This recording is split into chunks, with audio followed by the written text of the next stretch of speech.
What's up, kapalend? It's me again, Alvin Bautista of Exploring Pampanga. For today's vlog, guys, muli natin i-vlog si But First Coffee. Actually, guys, na-try na natin siya before and talagang hindi nauubusan yung mga customers ni But First Coffee. So, kung gusto nyo pumunta dito, guys, kung alam nyo yung Walter Mart, kung galing kayo ng Angeles or bandang San Fernando. So, pagbago dito sa may intersection, guys, mag-minor kayo.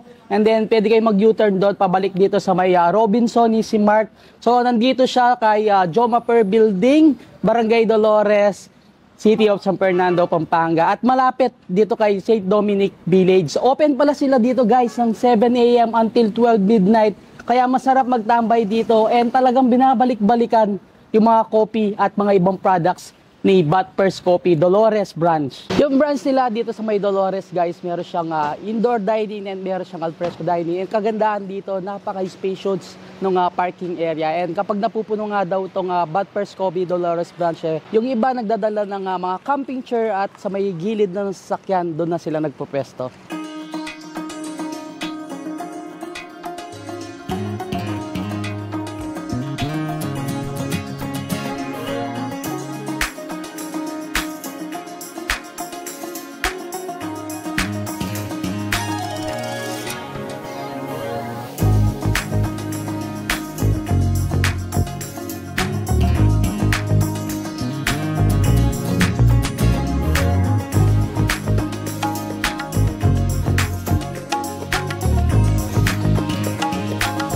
Andito na tayo, guys, sa loob ng But First Coffee Dolores branch. So later, check natin ulit yung sa alfresco dining nila para pakita ko sa inyo, guys, kung gaano ba kaganda yung ambience sa labas. And dito sa indoor dining nila, guys, is fully air conditioned and napaka-aesthetic, very cozy, tapos napaka-relaxing ng ambience. Siyempre, napakalakas ng wifi. And isa sa mga nagustuhan ko dito, isa sa problema ko talaga kapag pupunta ako sa mga restaurant, cafe, yung outlet. So dito per table meron silang outlet, guys. Kaya kung may dala kayong laptop and for emergency kailangan nyo mag-charge, may magagamit kayong mga outlets. Tapos napakalakas ng wifi, ang sarap tumambay dito. And syempre talagang non-stop yung mga customer nila dito sa But First Coffee Dolores branch.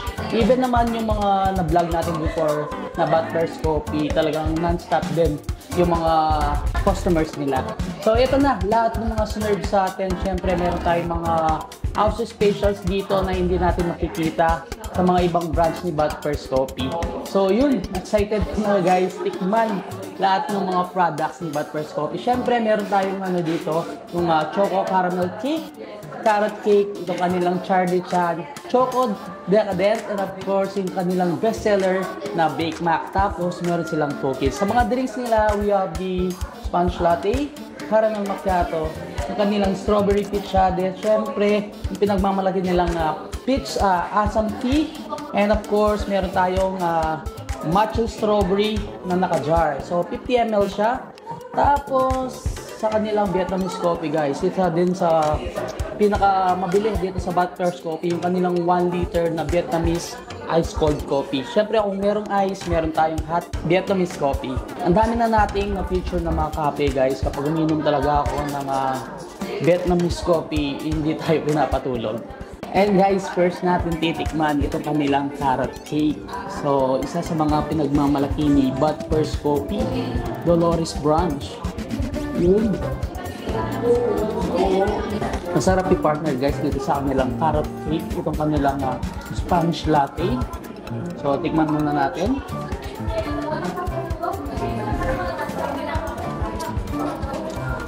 So yung sponge latte nila, guys, is sa mga bestseller ni But First Coffee. Sakto-sakto lang yung lasa, napaka-creamy, and talagang yung coffee ay malalasahan. Kahit ilang beses ko na natikman, guys, yung mga product ni But First Coffee, talagang nasasarapan pa rin ako. And then dun sa carrot cake nila, so perfect ito sa mga nagda-diet and mga oldies. So I think kailangan ko to kasi low sugar siya and then low carb. Remember, guys, next natin titikman ito kanilang choco caramel cake. Yun.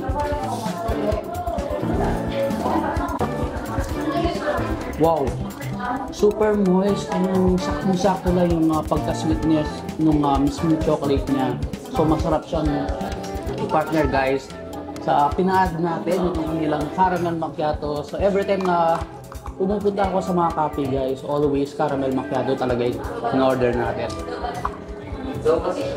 And syempre guys, kung may mga kasama kayong kids, so pwede kayong mag-order ng mga cookies nila. So tikman muna natin. Alam ko guys, meron din silang mga ibang flavors ng cookies nila. Siyempre, for me kapag ganito yung kakainin mo, masarap siyang i-partner sa mga hot coffee ni Bad Pears Coffee. So ito yung kanilang hot Vietnamese. Hindi ko alam kung makakatulog na naman tayo dito.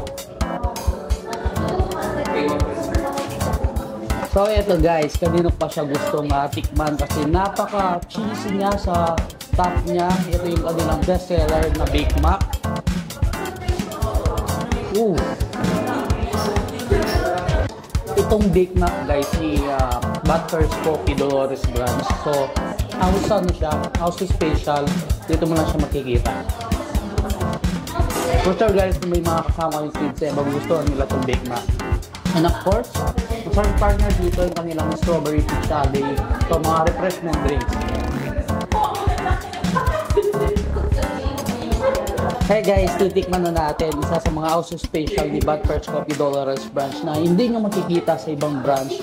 Ito ang kanilang pinagmamalaking Charlie Chan. So, mayroon silang pasta dito. I think mga ibang customers talaga naghahanap ng ibang foods na ipapartner nila dun sa mga favorite drinks nila. Kung gusto yung lasa, meron siyang kalasa pero hindi ko masabi kung ano yung natikman ko na kalasa niya. Pero masarap siya. So yun guys, titikman na natin ito kanilang matcha strawberry na nasa jar. Ayan.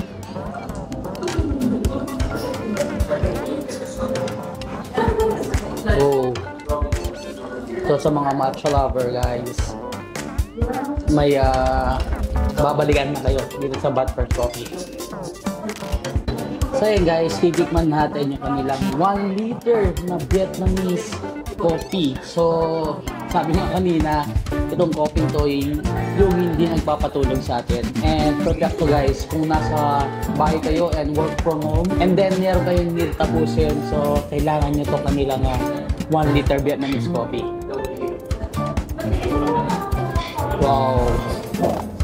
Sarap ng lasa. And guys, kung gusto niyo ng something sweet, so meron silang dito, yung kanilang choco decadent. Oh. Actually, natikman ko na siya kanina. So, nainlove ako dun sa lasa niya. Yung mga cake nila dito guys is good for 2 packs na kasi napakalaki ng slice na sinaserve nila dito. And then even yung kanilang Charlie Chan and Bake Mac na isa sa mga bestsellers nila, very affordable. Siguradong masarap i-partner din sa mga coffee nila. Price start nila dito is 55 pesos yung kanilang hot coffee. And the rest talagang very affordable naman at reasonable yung price and napaka-quality yung lasa.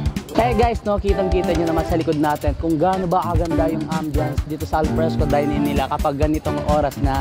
And banggit sa akin ng owner, so mga 10 to 12 midnight talagang wala nang mga sasakyan dito sa tapat ng Bad Pears Coffee. So yung iba ginagawa talaga nila, nagdadala sila ng mga camping chair. Dito na rin nila ini-enjoy mga drinks and mga pastries or mga foods na sinaserve ni Bad Pears Coffee. So sa mga malapit dito sa may Bad Pears Coffee, minimum order pagkakalam ko is 150 pesos. So may free free delivery. And then kung gusto nyo naman pa-deliver sa GrabFood, Foodpanda, and Lalamove, open na open si Bad Pears Coffee Dolores Branch. Yun guys, hanggang dito na lang.